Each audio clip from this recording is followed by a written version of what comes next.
بسم الله الرحمن الرحيم. الحمد لله نحمده ونستعينه ونستغفره ونؤمن به ونتوكل عليه ونعوذ بالله من شرور أنفسنا ومن سيئات أعمالنا. من يهده الله فلا مضل له ومن يضلله فلا هادي له. وأشهد أن لا إله إلا الله وحده لا شريك له.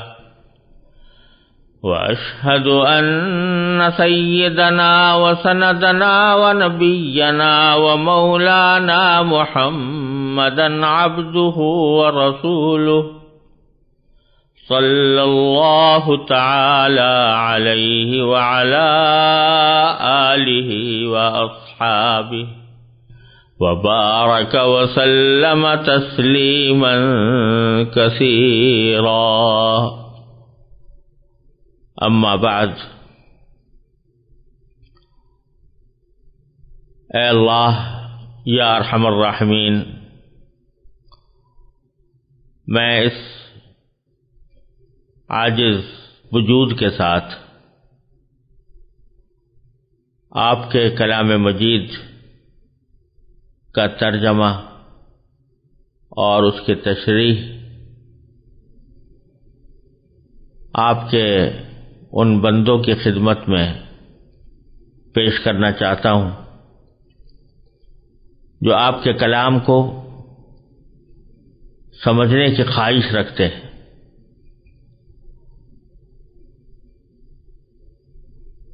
آپ کے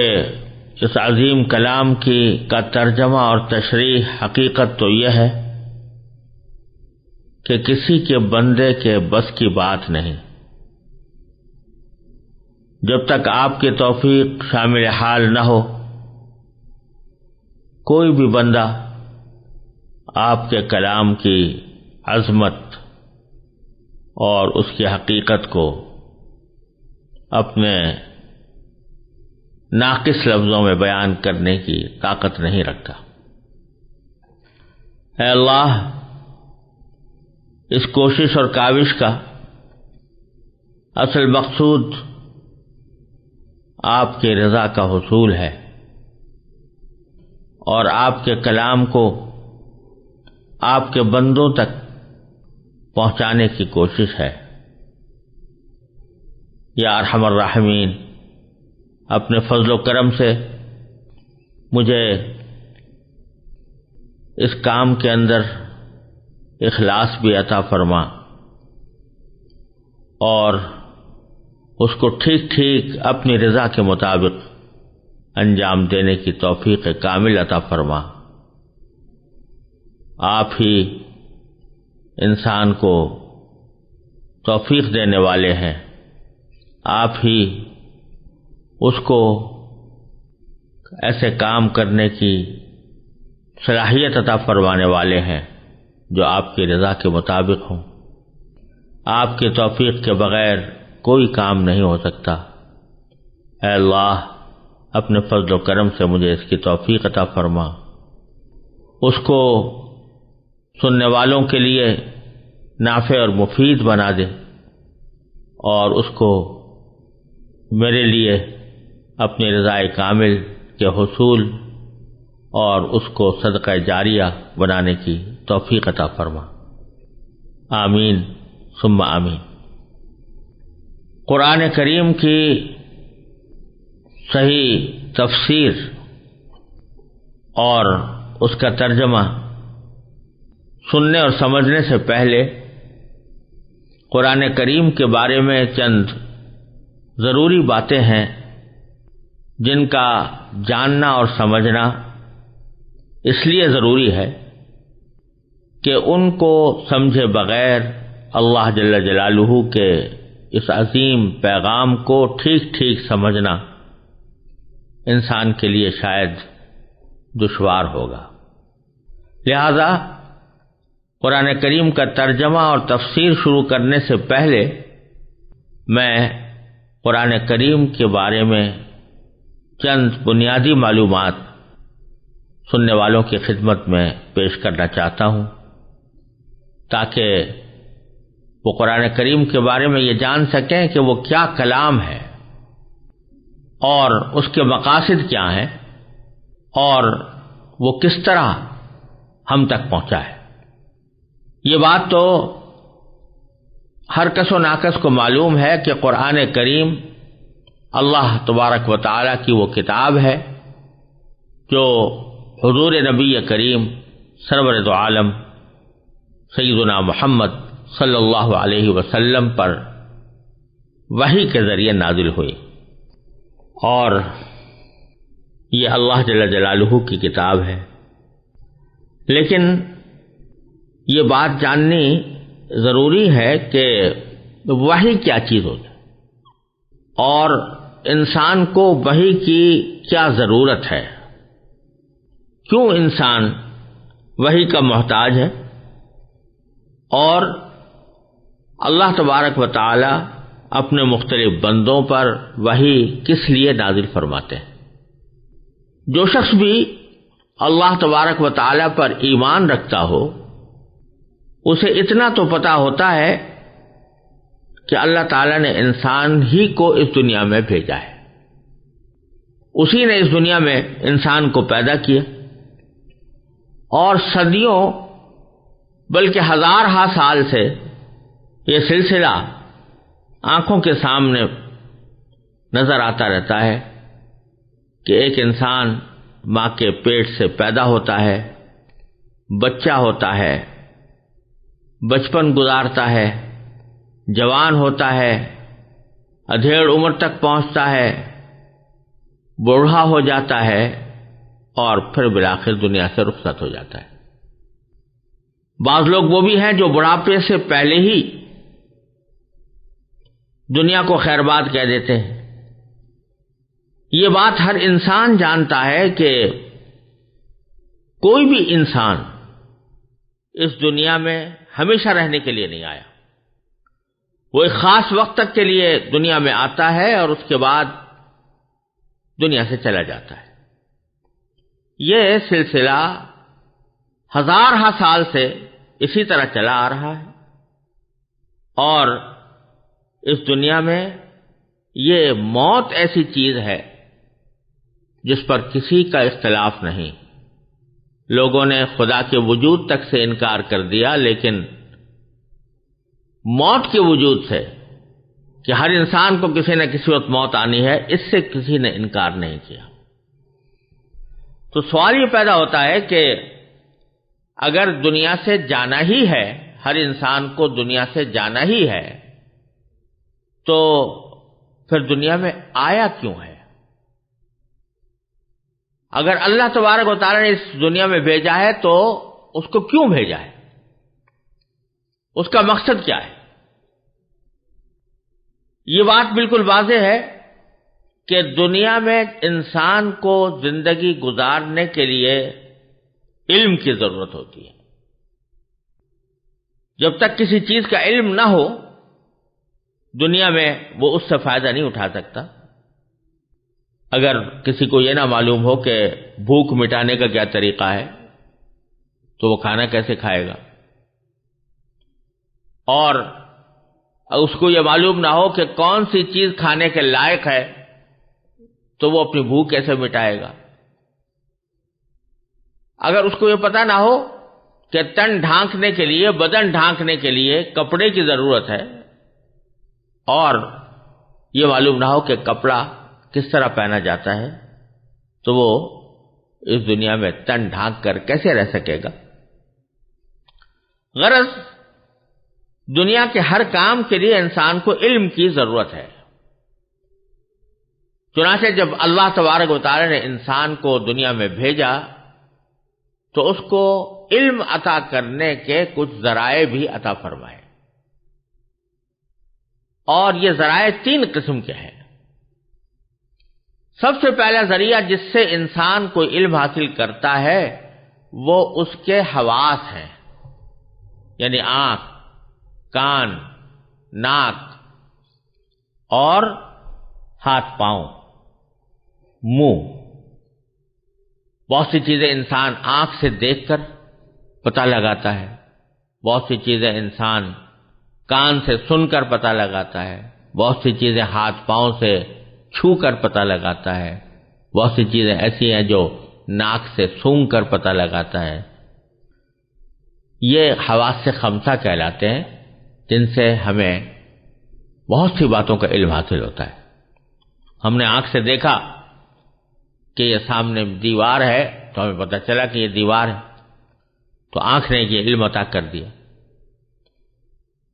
بہت سی چیزیں کان سے سن کر معلوم ہوتی ہیں۔ مجھے کسی نے آ کر بتایا کہ فلاں شخص آپ سے ملنا چاہتا ہے، تو جب کس کان سے مجھے پتا چلا، اس کان کے ذریعے مجھے علم حاصل ہوا کہ کوئی شخص مجھ سے ملنے کا خواہش مند ہے۔ کوئی چیز ایسی ہے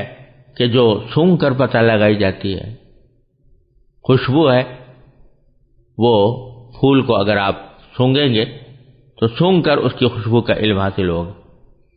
یہ 5 قسم کے خواص ہیں جو اللہ تبارک و تعالی نے انسان کو علم عطا کرنے کے لیے دیے ہیں، لیکن ان تینوں ذرائع میں ترتیب یہ ہے کہ ہر ایک ذریعے کا ایک خاص فنکشن ہے، اس کا ایک خاص دائرہ کار ہے، ایک خاص حد ہے جس کے آگے وہ کام نہیں دیتا۔ مثلا اگر کوئی شخص آنکھ سے دیکھ کر یہ تو پتہ لگا سکتا ہے کہ یہ پھول ہے، لیکن ناک بند کر کے اس کی خوشبو کو آنکھ سے نہیں سونگھ سکتا، یا فرض کرو کہ وہ آنکھیں بند کر کے اس کا رنگ معلوم کرنا چاہے تو یہ نہیں کر سکتا۔ آنکھ اپنا کام کرے گی، کان اپنا کام کرے گا، اور ناک اپنا کام کرے گی، ہاتھ اور پاؤں اپنا کام کریں گے۔ پھر ایک مرحلہ ایسا آتا ہے کہ جہاں ہمیں یہ خواص خمسہ یعنی 5 حواس یہ علم عطا کرنے سے قاصر رہ جاتے ہیں، تو اس موقع پر ہمیں اللہ تبارک و تعالی نے ایک دوسرا ذریعہ علم عطا فرمایا ہے جس کا نام عقل ہے۔ جہاں کوئی چیز ہم آنکھ سے دیکھ کر، کان سے سن کر، ناک سے سونگھ کر، ہاتھ سے چھو کر پتہ نہیں لگا سکتے، تو وہاں اللہ تبارک و تعالی نے ہمیں عقل عطا فرمائی ہے۔ اس عقل سے بہت سی چیزیں ہمیں معلوم ہوتی ہیں، وہ چیزیں معلوم ہوتی ہیں جو ہمیں آنکھ سے دیکھ کر پتہ نہیں لگائی جا سکتی تھی۔ لیکن جس طرح آنکھ، کان اور ناک اور ہاتھ پاؤں کی کارروائی یہ غیر معمولی حد تک نہیں ہے، بلکہ اس کی ایک حد ہے، اس کے بعد وہ کام نہیں دیتے، اسی طرح عقل کی بھی ایک حد ہے، اور اس کے بعد وہ عقل، حواس خمسہ کے بعد اس عقل کی کارروائی شروع ہوتی ہے، اور اسی طرح عقل بھی ایک حد پر جا کر رک جاتی ہے، وہ بھی غیر محدود نہیں ہے۔ اور بہت سی باتیں ایسی ہیں جن کا علم نہ ہم اپنے آنکھ، کان، ناک سے حاصل کر سکتے ہیں اور نہ عقل کے ذریعے۔ اس کی ایک مثال یہ سمجھیے کہ سامنے میرے اگر ایک دیوار ہے تو آنکھ سے دیکھ کر آپ کو یہ علم ہو جاتا ہے کہ اس کا رنگ سفید ہے، لیکن اگر آپ اپنی آنکھوں کو بند کر کے صرف عقل کی مدد سے اس دیوار کا رنگ معلوم کرنا چاہیں تو یہ ناممکن ہے۔ اسی طرح جن چیزوں کا علم عقل کے ذریعے حاصل ہوتا ہے وہ صرف حواس سے معلوم نہیں ہو سکتی۔ مثلا آپ صرف آنکھوں سے دیکھ کر یا ہاتھوں سے چھو کر یا اس کو ناک سے سونگھ کر یہ پتہ نہیں لگا سکتے کہ اس دیوار کو کسی انسان نے بنایا ہے، بلکہ اس نتیجے تک پہنچنے کے لیے عقل کی ضرورت ہے۔ لیکن اس کے بعد مزید سوالات پیدا ہوتے ہیں کہ یہ دیوار کس طرح اس کو استعمال کیا جائے، کون سے اس کے استعمال سے اللہ تعالیٰ راضی ہوگا، کس طرح کے استعمال سے ناراض ہوگا۔ یہ بات نہ حواس کے ذریعے ممکن ہے نہ عقل کے ذریعے۔ اس قسم کے سوالات کا جواب انسان کو فراہم کرنے کے لیے اللہ تبارک و تعالیٰ نے ایک تیسرا ذریعہ علم انسان کو عطا فرمایا ہے جس کا نام ہے وحی۔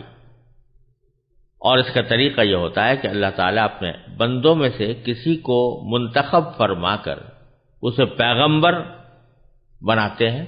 یعنی اپنا پیغام دنیا تک پہنچانے کے لیے اس کو مقرر فرماتے ہیں، اس پر اپنا کلام نازل فرماتے ہیں۔ اسی کلام کو وحی کہا جاتا ہے۔ ایک اور مثال سے یہ بات شاید زیادہ سادے طریقے پر واضح ہوگی۔ فرض کیجئے کہ ایک شخص کے ہاتھ میں ایک پستول ہے، اسے آنکھ سے دیکھ کر وہ اس کا سائز اور اس کی صورت معلوم کر سکتا ہے، ہاتھ سے چھو کر یہ معلوم کر سکتا ہے کہ یہ کسی ٹھوس چیز سے بنی ہوئی ہے، اس کا ٹریگر دبا کر وہ یہ جان سکتا ہے کہ اس سے گولی پوری قوت سے نکل کر دور گئی ہے، اس کی آواز سن کر اسے یہ معلوم ہو جاتا ہے کہ اس سے ایک دھماکہ پیدا ہوتا ہے، اس کی نالی کو سونگھ کر وہ یہ پتہ لگا لیتا ہے کہ اس میں سے بارود کی بو آ رہی ہے۔ یہ ساری اطلاعات اسے اس کے آنکھ، ہاتھ، کان اور ناک نے فراہم کیا۔ لیکن اگر کوئی اس سے پوچھے کہ اسے کس نے بنایا، تو اس کی آنکھ، اس کا کان، اس کی ناک یا اس کا ہاتھ اس سوال کا جواب نہیں دے سکتے۔ اس موقع پر وہ اپنی عقل سے سوچتا ہے تو عقل اسے یہ بتاتی ہے کہ یہ پستول جس انداز سے بنا ہوا ہے وہ خود بخود وجود میں نہیں آ سکتا، یقیناً کسی کاریگر نے اسے بنایا ہے۔ وہ کاریگر نہ اس کی آنکھوں سے نظر آ رہا ہے اور نہ اس کے کان اس کی آواز سن رہے ہیں، مگر اس کی عقل کے ذریعے اسے یہ علم حاصل ہو گیا کہ اسے کسی کاریگر انسان نے بنایا ہے۔ اب ایک اور سوال یہ پیدا ہوتا ہے کہ اس ہتھیار کا کون سا استعمال جائز اور کون سا ناجائز ہے۔ اس سوال کے جواب میں بھی عقل ایک حد تک تو مدد کر سکتی ہے۔ مثلا عقل سے سوچا جا سکتا ہے کہ اس ہتھیار کے ذریعے کسی بے گناہ کو قتل کرنا بہت برا کام ہے جس کی اجازت نہیں ہونی چاہیے، لیکن پھر سوال پیدا ہوتا ہے کہ کس کو بے گناہ کہا جائے اور کس کو مجرم، اور کون سا جرم ایسا ہے جس کی سزا میں اس پستول کو استعمال کر کے کسی کو قتل کیا جا سکتا ہے۔ یہ ایسے سوالات ہیں جن پر اگر میں صرف عقل کی بنیاد پر غور کروں تو عقل مجھے الجھن میں ڈال دے گی۔ مثلا اگر ایک قاتل میرے سامنے ہے جس نے کسی بے گناہ کی جان لی، اس کے بارے میں عقل سے سوچتا ہوں تو کبھی عقل یہ کہتی ہے کہ اس قاتل نے ایک جیتے جاگتے انسان کو موت کی نیند سلایا، اس کی بیوی کو بے وگی کا زخم لگایا، بچوں کو بلا وجہ یتیم بنا کر انہیں باپ کی شفقت سے محروم کیا، اس لیے یہ مجرم اس لائق ہے کہ اسے بھی موت کے گھاٹ اتار کر دوسروں کے لیے عبرت کا سامان بنا دیا جائے۔ لیکن دوسری طرف وہی عقل ایک دوسری دلیل دیتی ہے، وہ کہتی ہے کہ جس مقتول کو مرنا تھا وہ تو مر گیا، قاتل کو قتل کرنے سے نہ وہ واپس آ سکتا ہے، نہ اس کی بیوی بچوں کو ان کا محبوب واپس مل سکتا ہے۔ اس کے بجائے اگر اس قاتل کو بھی قتل کیا جائے گا تو اس کے وہ بیوی بچے مصائب کا شکار ہوں گے جن کا بیچاروں کا کوئی جرم نہیں۔ یہ دونوں دلیلیں عقل ہی کے سہارے وجود میں آئی، اس لیے نری عقل کے بھروسے پر کوئی ایسا فیصلہ کرنا مشکل ہو رہا ہے جس پر سب کی عقل مطمئن ہو جائے۔ یہی وجہ ہے کہ آج کل دنیا میں ایک بہت بڑا مسئلہ یہ مختلف فیہ چلا آتا ہے، یعنی اختلافی چلا آتا ہے کہ آیا کسی قاتل کو موت کی سزا دینی چاہیے یا نہیں دینی چاہیے۔ یہ وہ موقع ہے جہاں نہ میرے حواس کوئی فیصلہ کن جواب دینے کے قابل ہیں نہ میری عقل۔